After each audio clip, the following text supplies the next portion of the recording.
बहुत समय पहले नितेश नामक एक आदमी एक छोटी सी गांव में रहता था। वो एक बहुत ही नेक और ईमानदार आदमी था। वो छोटी उम्र से ही अपने पिता की तरह मटकी में कुल्फियाँ बना के उसके बाद उन पे रंगीले बर्फ भर के उन्हें बेचता था। कुल्फी, कुल्फी, मलाई कुल्फी, पिस्ता कुल्फी, बादाम कुल्फी, रोज कुल्फी, ले लो भाई ले लो। घर पे बनाए हुए ताज़ा कुल्फी, सिर्फ 5 रुपए में आपकी मनपसंद कुल्फी। सभी बच्चे उसके जोर जोर से चिल्लाने पर उसकी बात सुन के उसके बनाए हुए कुल्फी स्वादिष्ट रहने पर उन्हें खरीदते थे। ऐसे उसकी कुल्फी का व्यापार अच्छा चलता था। एक दिन जब नितेश कुल्फियाँ बेच रहा था, उसके पास एक बालक आता है। अंकल, जरा ये लेके मुझे एक कुल्फी देना। तुम सोने का चेन के बदले में कुल्फी मांग रहे हो? किसका है ये? ये चेन मेरी माँ का है। उन्होंने मुझे कुल्फी खरीदने के लिए पैसे नहीं दिए, इसीलिए मैंने उनको बताए बिना ये चेन लेके आया हूँ। ये लेके मुझे कुल्फी दे दो। तुम्हारे माँ को बताए बिना ऐसे इतनी महंगी चेन लाना गलत है ना बेटा, ऐसे नहीं करते। ये चेन अपने माँ को वापस कर दो। मुझे तभी पैसे दो जब तुम्हारे पास है। ऐसे कह के उस बच्चे को कुल्फी देके वहाँ से चला जाता है। मगर जब वो कुल्फी खाते हुए चल रहा था, उसे एक और कुल्फी बेचने वाला दिख जाता है और वो सोचता है, अगर मैं इस अंकल को भी ऐसे ही सोने का चेन दूंगा तो वो पहले अंकल की तरह मना करके मुझे मुफ्त की कुल्फी दे देंगे और मैं 2 कुल्फियाँ खा सकता हूँ। ये ऐसे सोचकर उसके हाथ में रही कुल्फी को जल्दी से खत्म करके उस दूसरे आदमी के पास जाता है। अंकल अंकल, ये चेन लेके मुझे एक कुल्फी दीजिए ना। ठीक है बेटा, 1 कुल्फी क्या 2 लेके खाओ। ऐसे कह के बबलू के पास से वो चेन लेके उसे 2 कुल्फियाँ दे के वहाँ से चला जाता है। बबलू अपने दोनों हाथ में कुल्फियाँ देख खुश होके चेन के बारे में भूलकर खाते हुए वहाँ से घर चला जाता है। इतने में बबलू की माँ सोने का चेन ना दिखने पर घर पूरा ढूंढती है और तभी बबलू घर आता है। बबलू, क्या तुमने मेरा सोने का चेन देखा है बेटा? यहीं पे रखा था। अरे रे, 2 कुल्फियाँ मिलने की खुशी में मैं तो चेन के बारे में भूल गया ना। अब अगर मैं माँ को ये बताऊंगा तो मुझे पक्का डांटेगी। अब मैं माँ से क्या कहूँगा? ऐसे वो मन में सोचता है। क्या हुआ बबलू, मेरे सवाल का जवाब दिए बिना क्या सोच रहे हो? कुछ नहीं माँ, मैंने नहीं देखा। हाँ, ठीक है, तुम भी मेरे साथ चेन ढूंढो। शायद मैं यही कहीं भूल गई। वो बहुत महंगा है बेटा। ठीक है माँ। और ऐसे बबलू उसके माँ के साथ चेन ढूंढने लग जाता है, जैसे उसे कुछ पता ही नहीं। बहुत समय बाद जब उसकी माँ ढूंढ ढूंढ के चेन ना मिलने पर थकान के मारे दुखी होके बैठ जाती है। बबलू उसके माँ को दुखी देख सोचता है, उस चेन के खो जाने पर ही माँ दुखी है। मैं माँ को दुखी नहीं देख सकता। चाहे कुछ भी हो जाए, मैं माँ को सच बता दूंगा। ऐसे अपनी माँ के पास जाता है और कहता है, माँ, आपके डांटने के डर से मैं सच नहीं बता पाया। मैं कुछ नहीं कहूँगी बेटा, सच क्या है? माँ, आपने कुल्फी खरीदने के लिए पैसे नहीं दिए ना, तो मैंने आपके सोने के चेन लेके कुल्फी वाले को देकर उसे कुल्फी लिया। 5 रुपए की कुल्फी के बदले में तुमने इतना महंगा चेन दे दिया। ऐसे करना गलत है बबलू, ऐसे फिर कभी मत करना। उस कुल्फी वाले को पहचान सकोगे? हाँ माँ, पहचान पाऊंगा। उसके ऐसे कहने पर बबलू की माँ अगले दिन कुल्फी बेचने वालों का इंतजार करती है। ऐसे दोपहर के समय में नितेश जब उस तरफ आता है तो बबलू की माँ उसके पास जाके कहती है, क्या तुम कल भी यहाँ आके कुल्फी बेचे? जी हाँ। आप ऐसे क्यों पूछ रहे हो? बच्चा अगर भोलेपन में आके तुम्हें एक महंगी चेन के बदले में कुल्फी मांगेगा तो ले लोगे क्या? हाँ, ये आप क्या कह रहे हो? मुझे कुछ नहीं समझ आ रहा। तुम कुछ मत कहो, मेरे ही बेटी की गलती है, इसीलिए मैं कुछ नहीं कह रही हूँ। बस मुझे मेरा चेन दे दो और मैं चली जाऊंगी। मैडम, मैंने वो चेन नहीं लिया। मैंने उस बच्चे को कहा भी कि वो चेन उसके घर में वापस लौटा दे। उसने आपको आके नहीं दिया। चेन देना ना पड़े इसलिए झूठ बोल रहे हो तुम। नहीं नहीं, मैं सच कह रहा हूँ। आप अपने बेटे को बुला के पूछिए तो सही। बबलू, बबलू। हाँ माँ। बबलू, क्या यही वो आदमी है जिसको तुमने मेरा सोने का चेन दिया? नहीं माँ। और ऐसे वो अपने माँ को नितेश के साथ जो भी हुआ समझाता है। कल मेरे इस तरफ आने की वजह से ही मुझे सोने का चेन मिला था। काश आज भी ऐसा कुछ हो। ऐसे सोचते हुए उस तरफ जा रहे कुल्फी वाले को बबलू देखता है। माँ, माँ, वही वो अंकल है जिन्होंने मुझसे चेन लेके कुल्फी दिया था। कल तुमने मेरे बेटे को कुल्फी देके चेन दिया था ना, वापस कर दोगे कि सबको बुलाऊं? अब ये बच्चा इतना जोर से कह रहा है कि मैंने ही लिया है तो मुझे लौटाना ही पड़ेगा, वरना उसकी माँ सबको बुलाएगी। लालच के मारे यहाँ आना अनावश्यक था। चेन दिए बिना क्या सोच में पड़ गए हो तुम? मुझे माफ कीजिए दीदी। ऐसे वो आदमी उसका गलती मानकर उसके पास के सोने का चेन बबलू की माँ को दे देता है। बच्चे मासूमियत में अगर आके महंगी चेन के बदले में अगर कुल्फी मांगे तो क्या दे दोगे? उन्हें इतना भी नहीं बताओगे कि वो गलत है? उस कुल्फी वाले ने ऐसे ही लालच के बिना मेरे बच्चे को गलती करने से रोका था। आइंदा ऐसे कभी मत करना, इस आदमी से सीखो। मुझे माफ कीजिए भाई साहब, मैंने आपकी गलती के बिना आपको निंदित किया। कोई बात नहीं जी, मुझे बस खुशी है कि आपको आपकी चेन मिल गई। बेटा ऐसे कभी मत करना।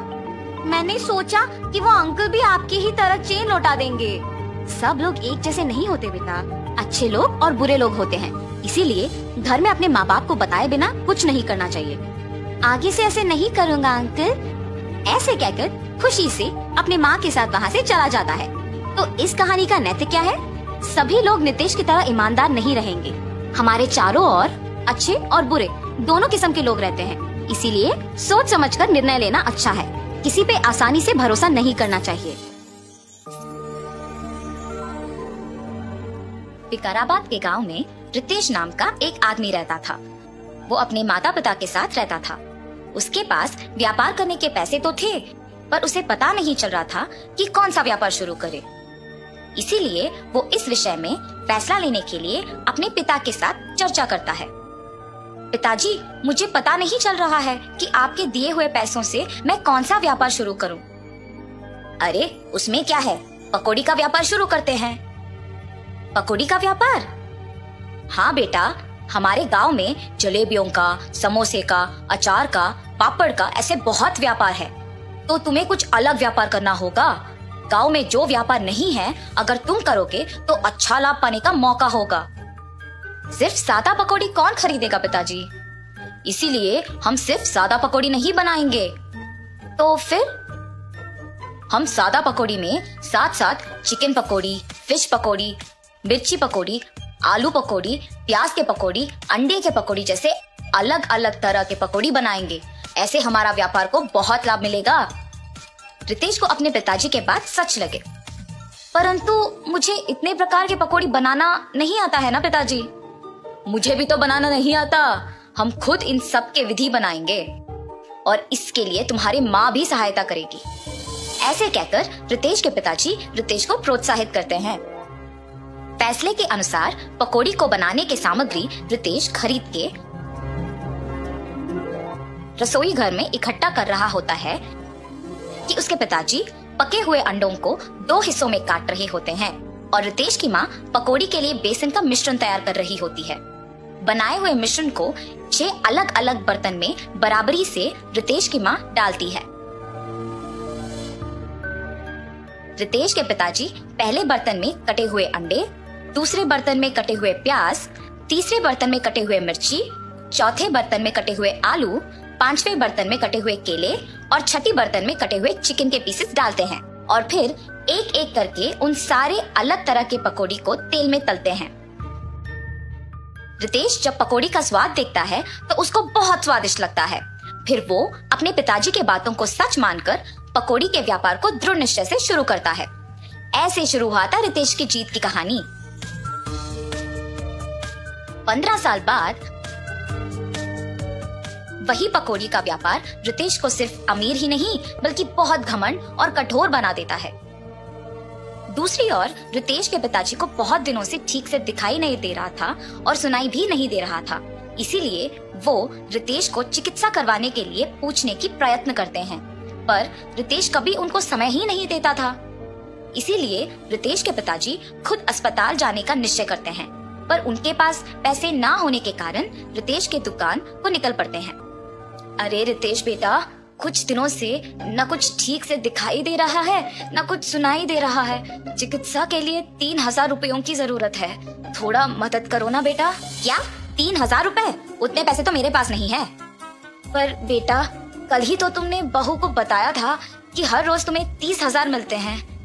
आप पहले यहाँ से चलिए, कह रहा हूँ ना पैसे नहीं है। और घर चले जाते हैं। घर पहुँचने के बाद चिकित्सा के पैसे मांगने रितेश के पास गया था, पर उसने ये कहकर भेज दिया कि उसके पास पैसे नहीं हैं।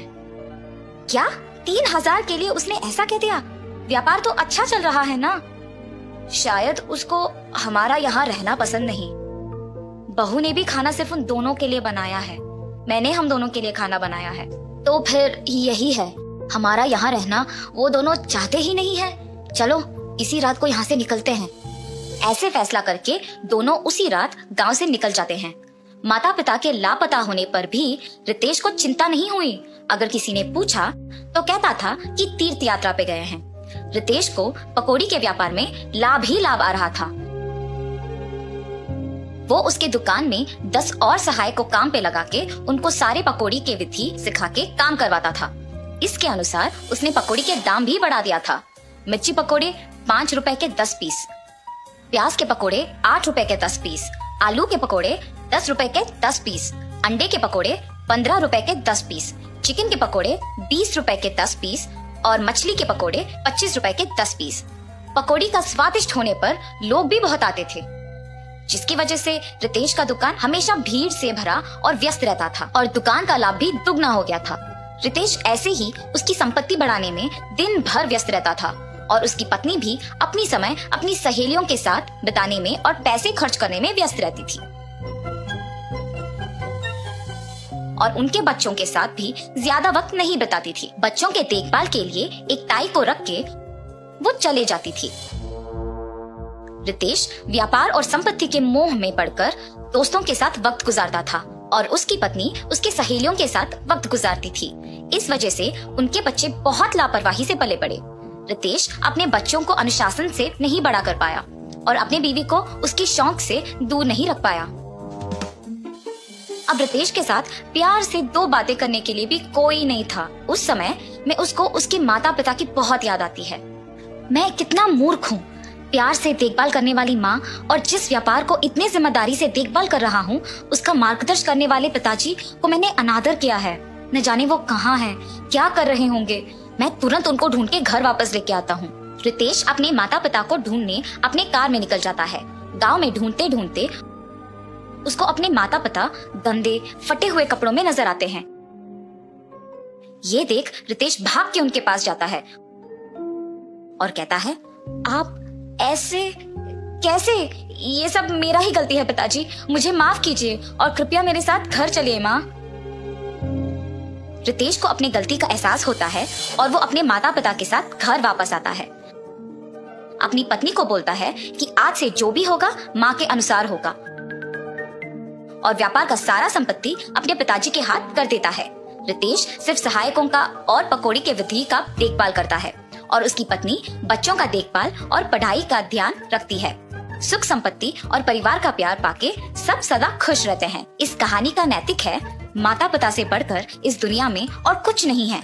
परिवार का प्यार और देखभाल से बढ़कर और कोई जिम्मेदारी नहीं होती है। एक गांव की एक छोटी सी घर में मधुकर नामक एक आदमी रहता था। वो गन्ने की रस बना के बेचता था। मधुकर को बहुत मेहनत करके काम करने की मानसिकता था। एक दिन मधुकर गन्ने की रस बना के बेच रहा था। तब मधुकर, तुम गन्ने की रस बहुत अच्छा बनाते हो। हाँ मधुकर, तुम्हारे हाथों में जादू है। ऐसे गन्ने की रस पीते मधुकर की प्रशंसा करते थे लोग। मुझे आलसी ना होके मेरे गन्ने की रस के बारे में सबको पता चलने के लिए अच्छा और स्वादिष्ट रहने वाली गन्ने की रस बनाना होगा। ऐसे हर रोज वो और स्वादिष्ट गन्ने की रस बनाने का प्रयत्न करता था। वो दिन प्रतिदिन स्वादिष्ट और ताजा गन्ने की रस बनाने के कारण उस गांव में बहुत प्रसिद्ध था। एक दिन मधुकर देर रात तक दुकान में ही रह के और नए तरीके से गन्ने की रस बनाने का प्रयत्न कर रहा था। मुझे कल आज से बेहतर गन्ने का रस बना के बेचना होगा, ऐसे सोचकर दुकान में ही रह के गन्ने का रस बना रहा था। इतने में उस गांव में घूम रही एक देवता उस तरफ से गुजरते हुए प्यासी होने के कारण गन्ने की रस का दुकान को खुला देख सोचती है, लगता है वहाँ कोई गन्ने की रस का दुकान खुला है, कम से कम उससे मेरा प्यास बुझेगा। लेकिन मैं ऐसे नहीं जा सकती हूँ। ऐसे सोच के देवता एक आदमी की नकल में दुकान को जाती है। भाई साहब, मुझे बहुत प्यास लगी है, एक गिलास गन्ने का रस मिलेगा? जी भाई साहब, अभी मैं इनको अदरक और नींबू को मिला के बनाए हुए गन्ने की रस देता हूँ। अगर अच्छा है तो वो मुझे बोलेंगे और मैं कल से ही सबको बेच सकता हूँ। ऐसे सोचकर वो अदरक और नींबू मिला के गन्ने का रस बना के उस आदमी को देता है। वो आदमी रस स्वादिष्ट रहने पर एक और ग्लास मांगता है। अरे वाह, तुम गन्ने का रस बहुत अच्छा बनाते हो, अगर तुम हर रोज इसी वक्त पे अपना दुकान खुला रखते हो तो मैं आकर गन्ने का रस पी के चला जाऊंगा। मेरे पास पैसे नहीं हैं। ऐसे कहकर मधुकर को स्वादिष्ट गन्ने का रस बनाने के लिए एक बैग देकर चला जाता है। मधुकर उस बैग को जब खोल के देखता है तो उसमें सोने को देख खुश होता है। मुझे हर रोज इस समय तक दुकान को खुला रखना होगा, तभी मैं और पैसे कमा पाऊंगा। ऐसे हर दिन वो उस आदमी के आके रस पीने तक दुकान खुला रखता था। वो देवता एक आदमी के नकल में हर रोज आके रस पी के उसे एक सोने का बैग देके चली जाती थी। मधुकर हर सुबह ज्यादा मेहनत करके गन्ने का रस बना के उसे बेच के मिलने के पैसे से ज्यादा उसे शाम में उस आदमी के एक गिलास पीने से कमा रहा था। और इस वजह से वो दिन पूरा मेहनत करने के बजाय सिर्फ शाम में ही दुकान खोलने का फैसला लेता है। मुझे हर रोज सुबह गन्ने का रस बना के बेचने की जरूरत नहीं है। अब से सिर्फ उस आदमी के आने के समय पर दुकान खोल के स्वादिष्ट गन्ने का रस बना के उन्हें देना है बस। उनके दिए हुए सोने से मैं आराम से जी सकता हूँ। ऐसे सोचकर मधुकर उस आदमी के आने के समय पर ही दुकान खोलता था। ऐसे उनके दिए हुए सोने से खुशी खुशी जी रहा था। एक दिन मधुकर उसके दोस्त से मिलता है। क्या हुआ मधुकर, आजकल दुकान नहीं खोल रहे हो? कुछ नहीं, व्यापार अच्छा नहीं चल रहा, इसीलिए दुकान नहीं खोल रहा हूँ। मुझे अब से दुकान खोलने की कोई जरूरत नहीं है। मैं अगर थोड़ी देर शाम में दुकान खोलूंगा तो मुझे दिन पूरा मेहनत करने से भी दुगना पैसा मिलेगा। हर रोज उस आदमी के आने के टाइम पे वो दुकान खोलता था और उसे ताजे गन्ने का रस बना के देता था। ऐसे कुछ दिनों में सुबह दुकान ना खोलने के कारण उसकी आदतें बदल गई थी। मेहनत से काम करने वाला मधुकर अब कोई मेहनत के बिना आराम से रहने लगा। एक दिन मधुकर उसके पास के सारे पैसे गिनते हुए उस आदमी के आने के समय पे दुकान नहीं खोलता है। वो आदमी आके देखता है कि दुकान खुला नहीं है और वहाँ से चले जाता है। गिनती में व्यस्त मधुकर को अचानक याद आता है कि वो दुकान खोलना भूल गया, लेकिन समय तब तक बहुत हो चुका था और वो दुखी होता है कि अब तक वो आदमी चला गया होगा। अरे रे, आज के आने वाले पैसों को खो दिया मैंने। कल मैं उस आदमी के आने के समय से पहले ही दुकान खोल दूंगा। ऐसे सोचकर पैसे कमाने की सोच में मग्न होकर और दुख के कारण वो पूरी रात नहीं सो पाता है। सुबह होने के बाद भी वो सोए बिना सोचते ही रहता है, आज मैं उस आदमी को ताजा गन्ने का रस पिला के ही चैन से सो पाऊंगा। ऐसे सोच के वो सोए बिना बैठे रहता है, मगर शाम को वो अपनी नींद रोक नहीं पाता है। उस आदमी के आने से पहले बहुत समय है ना, इस बीच में थोड़ी देर के लिए सो के उठ जाऊंगा। और सो जाता है। ऐसे उस आदमी के आने के समय पे भी सोते ही रहता है। आदमी जब गन्ने का रस पीने दुकान आता है तो दुकान फिर से बंद रहता है। ये दुकानदार न जाने क्यों आजकल अपना दुकान नहीं खोल रहा। कल भी दुकान बंद ही था, कल से यहाँ न आना ही बेहतर होगा। ऐसे सोच के वो आदमी वहाँ से चला जाता है और जब तक मधुकर उठता है तब तक तो बहुत देर हो चुकी होती है। हाय भगवान, आज भी मैं दुकान खोल नहीं पाया। वो आदमी आकर देख के चला भी गया होगा। अगले दिन वो ध्यान से दुकान उस आदमी के आने के समय पे खोलता है, लेकिन बहुत देर इंतजार करने पर भी वो आदमी लौट के नहीं आया। ऐसे मधुकर कुछ दिन और इंतजार करता है, मगर वो आदमी लौट के नहीं आता है। उस आदमी का लौट के ना आने का वजह मैं ही हूँ। मेरे 2 दिन दुकान ना खोलने की वजह से ही उसने आना बंद कर दिया। मुझे दुगना पैसा मिलने पर मैंने मेहनत करना बंद कर दिया। मेरे पास के पैसे सारे खत्म हो जा रहे हैं। अगर मैं कल से वापस दुकान को हमेशा की तरह सुबह नहीं खोला तो मुश्किल हो जाएगा। अगले दिन से वो सुबह ही दुकान खोल के गन्ने का रस बना के बेचना शुरू करता है, मगर बीच में कुछ दिन आलसी बनने के कारण काम नहीं कर पाता है। लेकिन खुशी से जीने के लिए अपने आप को बदल के मेहनत से गन्ने का रस बेच के काम करने लगता है। कुछ दिनों में वापस उसे मेहनत की आदत लग जाती है।